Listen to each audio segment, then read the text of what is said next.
Bienvenue à un épisode spécial du podcast des Crinqués, alors que le visionneur Boisvert, Martin de son prénom, salut Martin. Salut. Et moi, Sylvain The Animator Bureau, on vient à peine de sortir de la salle de cinéma où nous avons assisté à Thor Ragnarok en 3D. Avant d'en parler, on va mentionner comment on fait ça, un épisode spécial d'habitude pour les gens qui écoutent ça pour la première fois. Oui. On commence par une partie sans spoilers, c'est-à-dire nos impressions générales sans dévoiler de punch quoi que ce soit. Et à un moment donné, on donnera un petit décompte de 2-3 secondes pour ceux qui ne veulent pas être divulgachés sur quoi que ce soit pour se débrancher de l'épisode spécial. Et après ça, c'est... aucune limite. On dévoile tout ce qu'on a à dévoiler. Puis, ça nous permet de donner des exemples de ce qu'on dit au début. C'est ça, exactement. Donc, Thor Ragnarok, on a vu les bandes annonces. Oui. On a peut-être lu les BD. Moi, Thor Ragnarok, ça m'est plutôt inconnu. Moi, ça me dit absolument rien. Mais Planet Hulk oui. me dit quelque chose. Oui. J'ai lu toutes les BD de Planet Hulk. Moi, j'en ai lu une dernièrement, donc j'étais quand même assez frais. OK.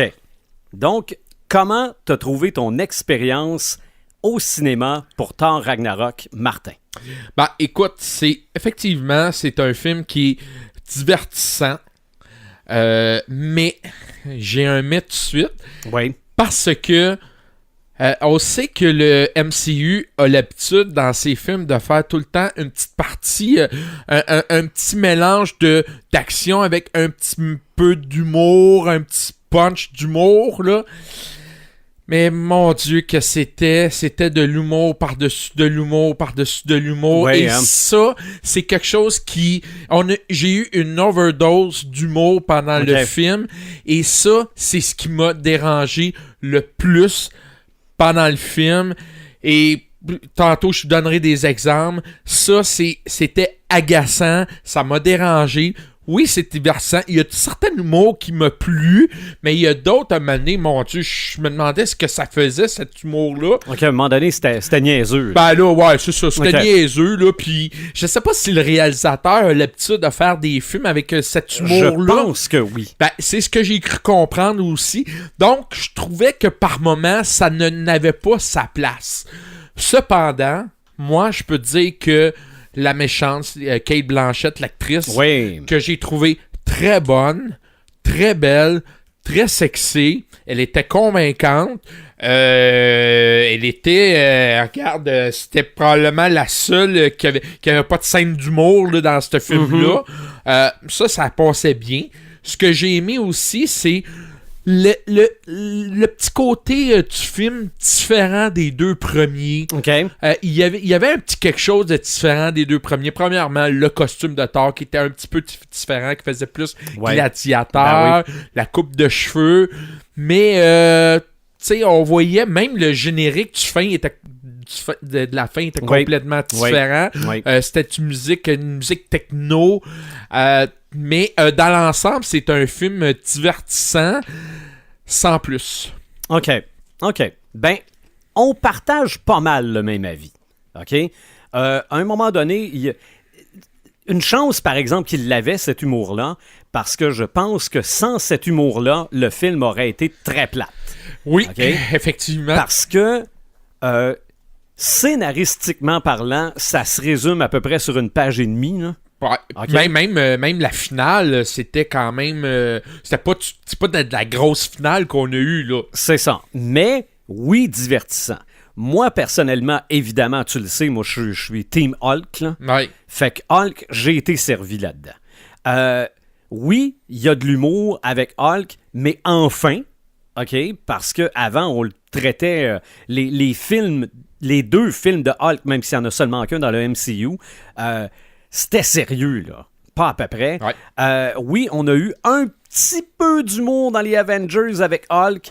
Dans le premier, quand Captain America lui dit « Hulk, smash, puis Hulk a un petit sourire en coin, puis il part. Ça, c'est le fun. Ou dans le 2, quand il prend Loki, puis qu'il il brasse c'est dans le premier, OK, ça, c'est dans le premier. C'est dans le premier. Ah, dans le deuxième, c'est quand il donne un coup de poing. Non, c'est dans le premier, ça aussi. Dans le deuxième, il y a moins de Hulk un peu. Mais dans celui-là, j'ai aimé Hulk. L'humour dont on dévoilera peut-être la teneur tantôt pour ce qui est de Bruce Banner qui doit redevenir Hulk, ça, bon, OK, peut-être. Mais c'était pas nécessaire. J'ai aimé Hulk. J'ai aimé les personnages de Planet Hulk qu'on a amenés là-dedans. Oui. Il y en avait un qu'on savait, mais un qu'on savait pas, que je vais probablement dévoiler tantôt. Mais oui, je pense que c'est un excellent film de Thor, meilleur que le deuxième. Ça, c'est sûr. Tant qu'à moi, c'est pas nécessairement dur à battre, là. Non. Et puis même, moi, je vais aller plus loin. Même, c'est le meilleur de la trilogie. Ah oui, non, moi, j'ai bien aimé le premier, par exemple. Moi, personnellement, je préfère le 3. Et on peut pas ne pas passer à côté du combat entre Hulk et Thor. Oui. Ça, c'est pas un spoiler. Tout le monde l'a vu dans les bandes annonces. J'ai eu un beau petit sourire. C'était plaisant, c'était le fun. J'en aurais pris plus de combattre les deux. Mais c'était dans mes attentes. Là. J'ai pas été déçu. Et puis encore là, même Jeff Goldblum là, qui fait Grandmaster. Ouais. Personnellement, moi, j'ai trouvé ça une interprétation très mauvaise de sa part. Trop caricatural. Trop caricatural, DJ à certains moments. Je sais pas si dans les BD, il est comme ça. Je connais pas le personnage. C'est ça. Moi non plus, je le connais pas. Sauf qu'effectivement, c'est très caricatural. C'était mon Dieu, ça manquait de sérieux un petit peu à ce niveau-là, ce personnage-là. Mais le combat entre Hulk et Thor, c'est sûr, ça passera pas à l'histoire, mais j'ai été très heureux de voir les deux se battre ensemble. Et puis, c'était plaisant. Oui. Aussi, pour ce qui est du personnage de l'executioner en anglais, là, j'ai bien aimé qu'on l'amène à l'écran parce que ça, c'était un personnage obscur là, des années 60 à peu près. En tout cas, moi, je l'ai connu dans les années 60, dans les BD des années 60. J'ai bien aimé. Et ça m'a pris du temps avant de reconnaître l'acteur. OK? Celui qui interprète The Executioner interprète McCoy dans Star Trek. Ah oui? Oui. OK. Oui. Dans les nouveaux Star Trek, là, c'est lui. Donc, là, il est chauve avec des tatous sur la tête, là, puis une barbiche, mais c'est cet acteur-là. Moi, j'ai bien aimé son interprétation aussi. Oui. Tu voyais qu'il s'en allait du côté du mal, puis il a décidé de revenir du côté des bons. Ça, j'ai bien aimé cet acteur-là. Le petit caméo, sans rien dévoiler, le petit caméo de Stanley. Personnellement, c'est que là, on sait plus où le mettre, Stanley. Sais-tu quoi? Honnêtement, je pense que c'est un des pires caméos que j'ai eu de Stanley personnellement. Là, je dirai tantôt pourquoi, là, mais moi, il m'a complètement laissé froid son caméo. Tant qu'à ça, j'aurais aimé l'avoir comme spectateur dans l'arène. Dans l'arène, quelque chose de même, mais bon, regarde, ça, c'était... non, c'était pas son meilleur. OK, donc... avant de spoiler, ta note, ton expérience sur 10? Regarde, je donne quand même un 7 sur 10. OK. Je donne un 7 sur 10, mais je m'attendais à plus.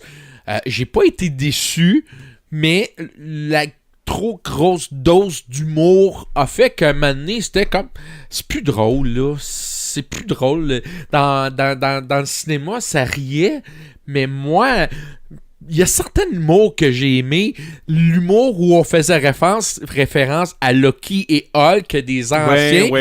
Là, c'était bien. Ça, j'ai trouvé ça, OK, un petit clin d'œil. Mais à part de ça, non, trop d'humour, c'était comme passé. Fait que je donne un 7 sur 10. OK. Moi, je vais peut-être y aller pour 7.5, mais c'est à cause de certains éléments de Planète Hulk que je vais dévoiler tantôt. Donc, avant de passer à la portion on spoil pas à peu près, on vous laisse 2 petites secondes pour vous débrancher si vous voulez pas être spoilé. Mais si vous êtes là, c'est probablement parce que vous êtes curieux. Vous êtes curieux, vous savez qu'on va spoiler, ou vous venez vous autres aussi de sortir d'une présentation de Thor Ragnarok. Donc, je compte 1, 2, on spoil. Bon, moi, dès le départ, dès le début du film, c'était de l'humour par-dessus de l'humour. Matt Damon qui fait Loki. J'ai pas reconnu celui qui faisait Thor. Ben, parce qu'il y a une pièce de théâtre à un moment donné où ouais, eh ben, le faux Odin... Je pense que c'est Carl Urban. Ah, ça se peut. Je pense que c'est parce qu'on a vu dans le générique. Ouais. Donc, cet humour-là m'a plus ou moins plu.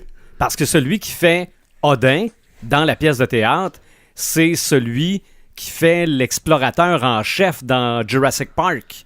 Okay. Sam Neill. Oh oui, ok. Tu vois, je l'avais vraiment pas reconnu. C'est ça. L'humour, je donne un exemple bien vite. Thor qui pogne le ballon, qui lance ça dans la ville, puis qui le reçoit dans la face. Je trouve que c'est un humour plate, pas intéressante, ou Loki qui est attaché avec une chaîne, puis qui prend une bouteille, il lance ça dans la face. Parce qu'avant... il avait lancé des objets à un fantôme de Loki, donc lui lance de quoi dans la face pour s'assurer que c'est vraiment lui. Là. Mais je trouve que c'était pas de la super bonne humour. Ben, ça faisait pas parodie. Oui, parodie. Oui, ça faisait parodie, ça faisait caricatural. Oui. Le non-verbal, des fois, là, les gars, ils se regardaient, ils faisaient du non-verbal. À un moment donné, là, décroché, là. Puis là, tu vois Bruce Banner vers la fin du film qui saute. Qui va se transformer, puis qui atterrit la face première sur le plancher devant une grosse bête. Puis là, tout le monde font comme « Ah, shit! » Ben, je trouve que c'était... oui. Ben, moi, personnellement, ça me... C'était vers la fin du film, là. C'était le temps de commencer. C'était du vaudeville. C'est ça, c'était du vaudeville. C'était moins intéressant. Stanley, on apprend que Stanley, c'est lui qui coupe les cheveux à Thor avec une espèce de machine, là. Je sais ça pas. Ça ressemble à des drills. Ouais, c'est ça. Il y avait comme 3 drills.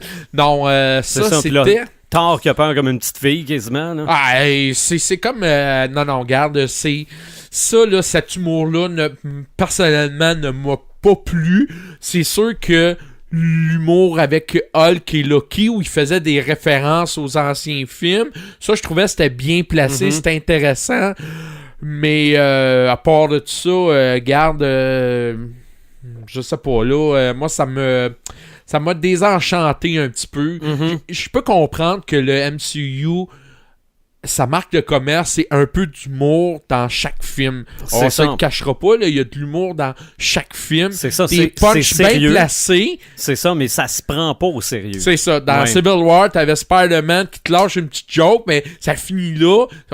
Mais là, c'était joke par-dessus joke par-dessus joke. Tu sais, à un moment donné, là, c'était je pense que c'est ça qui m'a le plus dérangé dans le film. C'est ça, on allait voir un film de super-héros, pas la Panthère Rose, là. Ben, c'est ça, puis est-ce qu'on va dire c'est une comédie? Ben, je pense que oui. Tu sais, rendu là, oui. C'est pas un film de super-héros, là, c'est une comédie, là. Ben, malgré que Deadpool aussi. Ouais, mais ça, c'est un... Ouais, mais il y a une différence entre... Mais c'est le personnage. C'est de un, c'est le personnage, puis de deux, cet humour-là, je la trouvais... de bas niveau, c'était comme tu dis du vaudeville, c'était caricatural, c'était on a l'impression qu'ils pensaient qu'on allait trouver ça drôle. Oui, il y en a qui ont ri. Moi personnellement, honnêtement le 3/4 des jokes, je les ai pas ri. OK. Le seul moment vraiment, c'est l'histoire. Mais c'est vrai qu'il y a des gens qui ont ri à gorge déployée. Selon moi, il y en a qui faisaient exprès. Là. Ben, pas mal, oui. C'est ça, là. Il y a des gangs de chums qui aiment bien ça, faire semblant de rire comme la madame qui rit. Là. Ben, c'est ça. Mais est-ce que c'est des gens qui n'ont pas vu les anciens films? Je ne sais pas. Parce que on s'entend que les 2 premiers Thor, l'humour est pas aussi présent. Ben, dans le premier, t'avais toujours Thor qui se faisait frapper par le Jeep, là. Ouais, c'est ça. Mais ça, c'était comme juste assez. Il y en avait. Mhm. Mais là, c'était par-dessus ça. Ouais. Ben, je sais pas si tu voulais rajouter quelque chose, Sylvain? Ben, moi, ce que j'ai pas dit tantôt, les personnages de Planet Hulk, oui, on a vu dans certaines séquences Gorg, Oui. qui... Tu sais c'est qui fait... ben, c'est le réalisateur. Voilà. Le réalisateur, sauf que moi, je pensais, parce qu'il y a une petite voix dans le film. Ouais. Bon, il n'y a rien qui dit dans la BD qu'il y a une grosse voix ou une On petite sait voix, pas. mais moi, je l'aurais amené différemment. C'est que on le sait tout de suite qu'il y a une petite voix. On n'a même pas le temps de se rendre compte qu'il est grand, qu'il est gros, qu'il est imposant. Me semble que je l'aurais fait arriver grand, gros, imposant, puis « Allô? » Ouais. OK? Bon. Même quelqu'un qui se ferme les yeux puis entend la voix pourrait pas penser que Non. c'est un gars énorme, Non. là. Sauf que ce que je ne savais pas, c'est qu'il y a l'autre personnage qui est avec Gorg, qui s'appelle Meek. Meek est dans Planet Hulk. OK. Il ressemble plus à une coquerelle dans la BD que ce qu'on a vu dans le film, là. Qui naît dans ses bras, là. C'est ça, mais au moins, on l'a amené dans l'univers. Mais de façon générale, il n'y a pas grand-chose à spoiler sur ce film-là. Non. OK? Ben, en fait, il y a eu un moment donné, Hulk que je trouvais qu'un moment donné, il était lui aussi rendu caricatural. Oui, ben oui. OK, là, tu le vois dans la baignoire, il sort, puis là, tu vois Thor qui veut rien voir, mais tu c'est vois ça. les fesses. C'est ça, oui. Puis, bon, regarde, c'était-tu vraiment... Ou ben donc, Hulk qui fait la baboune. Tu sais, je veux dire, là, ayo, tu sais, Hulk qui fait la baboune, je sais pas, mais ça, c'est pas... Mais en fait, c'est qu'on l'a fait évoluer. Bon, ouais, mais... évoluer dans le sens comportemental et langage, là, parce qu'avant, il parlait pas du tout. Maintenant, non. il parle. Donc, il est plus un enfant de 2 ans. Ouais. Donc, on le fait peut-être un peu agir trop comme un enfant de 2 ans, mais ça, moi, ça m'a pas trop dérangé. Ben, c'est parce que moi, j'étais habitué à le gros fort, Ouais. tu sais, puis là, il fait la baboune, puis tu y vois vraiment faire la baboune. Mais j'ai aimé, par exemple, une grosse partie de la détransformation. Quand Hulk redevient Banner, Oui. il lutte fort en tabarouette pour pas le redevenir. OK, ça, j'ai trouvé ça fort. Ouais. Sauf que j'aurais aimé plus voir Banner apparaître. C'est qu'on le voit un peu, puis après ça, il tombe, puis pouf, Ouais, il est ça. rendu Banner. Là. La transformation était pas du début à la fin, là. C'est ça, T'as l'impression qu'il reste vert, là. T'sais, C'est ça. il y avait un petit manque de Mais ce la côté-là. lutte entre les deux, et là, on commence à installer, parce qu'avant, dans les Avengers, Banner vivait assez bien avec Hulk. Il disait d'ailleurs, je suis toujours fâché. Là. Ouais. C'était lui qui avait le contrôle. Là. Il décidait quand il devenait Hulk ou pas. Là. Mais là, ça commence à moins bien aller entre les deux. Là. Ça a l'air niaiseux ce que je vais te demander, mais sa coupe de cheveux?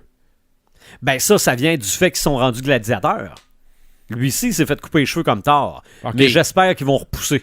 Honnêtement. Et Ouais. puis, on a-tu vu le gant de l'infini? Ben, en fait... J'ai vu le Tesseract. Oui, non, on a vu le gant, mais... Il y avait toutes les... Mais Ella disait que c'était factice. Qu'en fait, le gant qui est là, c'est pas le vrai gant.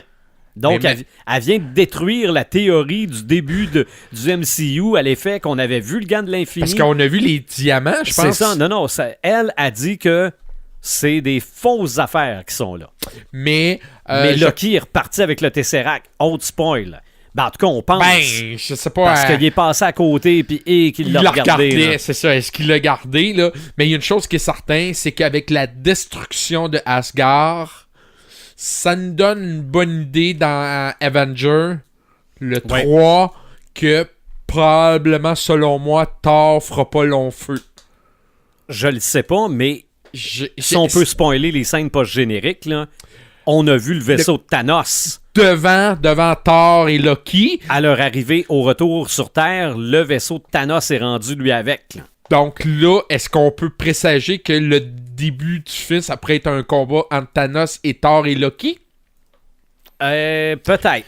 Moi, Peut-être. c'est toutes ces petites affaires-là qui me donnent l'impression que là, on vient de... OK, là, on vient de nous donner un... Parce que là, il est dans le vaisseau. Donc là, en tout cas, la deuxième scène post-générique, honnêtement, restez pas là. C'est encore une fois, c'est cet humour-là qui était vraiment pas nécessaire. Ah oui. Pourquoi ça? Sincèrement, là, garde... Ah non, parce que le générique est long avant de se rendre à celle-là. Là. Moi, je vous dis, écoutez le premier, puis restez même pas pour le deuxième. C'est Grandmaster qui fait des pirouettes, je sais pas trop quoi, là. Il essaye de sortir. Mais par exemple, ce que j'ai aimé beaucoup dans ce film-là, c'est le côté très coloré. Oui. Le très coloré de la ville, si on veut, là. Je sais pas trop, c'est la planète, là. Sakaar, oui. Sakaar, c'est ça, c'est Sakaar que je cherchais. Très coloré. Je trouvais que ça faisait très le Ghost in the Shell, le jour. Tu sais, il y avait quelque chose de très intéressant, très coloré. Il y avait du fluo. Il y avait du fluo là-dedans aussi. Mais très, très Jack Kirby comme design. Il y a beaucoup, beaucoup de choses qui font penser au dessin de Jack Kirby dans ce film-là. Ça, c'est un hommage. Un bout très positif, ce dont on n'a pas parlé. Puis c'est pas tant un spoil que ça, parce que ça reprend une des scènes post-génériques c'est Avengers ou Doctor Strange. Oui, c'est vrai, Doctor Strange. C'est ça. Oui, la scène post-générique Doctor Strange où il boit sa bière. Avec Thor, oui. Il la remplit. C'est ça. On la revoit. Mais encore là, c'est Doctor Strange trop poussé encore. Ouais, ben Doctor Strange fait de l'humour aussi, là. C'est ça. Ben, en fait, je comprends. Thor, à toutes les fois qu'il tourne la tête, il est jamais à la même place. Il est plus jamais dans la même chambre. Il est étourdi, là. Mettons que le maître du mysticisme est un peu trop mystique dans cette séquence-là, là, mais c'est le fun de le revoir pareil. Oui, quand j'ai vu que Loki disparaît, je dis on va avoir un petit Doctor Strange. Mais moi, j'y ai même pas pensé. Quand le cercle est apparu au sol, là, j'ai pensé à Doctor Strange. Ça m'a même pas fait penser à Doctor Strange, jusqu'à temps qu'il en refasse un autre que je me dis, oui, c'est vrai. Moi, dès que j'ai vu Loki disparaître, je dis c'est Doctor Strange, ça. Bon, parfait. La musique de Led Zeppelin, très bien placée au début. Oui. À la fin aussi, quand il redevient le dieu du tonnerre. Là. Ouais, c'est ça. Mais je trouve que c'est un bon choix musical pour ce film-là. Mm-hmm. C'est un bon divertissement. Ça a été... Mes attentes ont diminué un peu en voyant le film. J'étais très, très optimiste. Mais encore une fois, comme je te dis, trop d'humour. C'était comme passé. Caricatural, vaudeville. C'était... Même Thor, il faisait plus d'humour que d'habitude. Oui. Non, mais Cate Blanchett en méchante, elle l'a beaucoup. Elle est très bonne. Tu disais sexy tantôt. Sexy, c'est le bon mot. Hein? Porte très bien son costume. Oui, très très bien. Oui. Peut-être un peu trop botoxé au niveau du visage. Non, je pense que c'est plus le maquillage que d'autres choses. Ok, c'est plus le maquillage. Parce que me semble qu'elle n'est pas si botox que ça. En tout cas, mais elle était vraiment convaincante. Moi, j'aurais pris plus de Cate Blanchett dans ce film-là. Oui. Sinon, l'Executioner aussi, je l'ai trouvé très intéressant. Quoique, c'est ça. Comme je te dis, je donne un 7 sur 10. C'est en delà de mes attentes, mais c'est un bon divertissement. Oh ouais. Je m'en allais ce soir pour relaxer. J'étais fatigué ma journée. Je suis pas nécessairement mettre le cerveau à off, mais j'ai été quand même bien servi. Puis le combat dans l'arène, garde, encore là, ça aussi, j'en aurais pu plus. Mais j'ai été quand même très satisfait. Oui, donc un autre bon chapitre dans le Marvel Cinematic Universe. Très bientôt, on se reparle dans un autre podcast décrinqué. Ça va être l'épisode 36, La guerre niveau 2. À bientôt!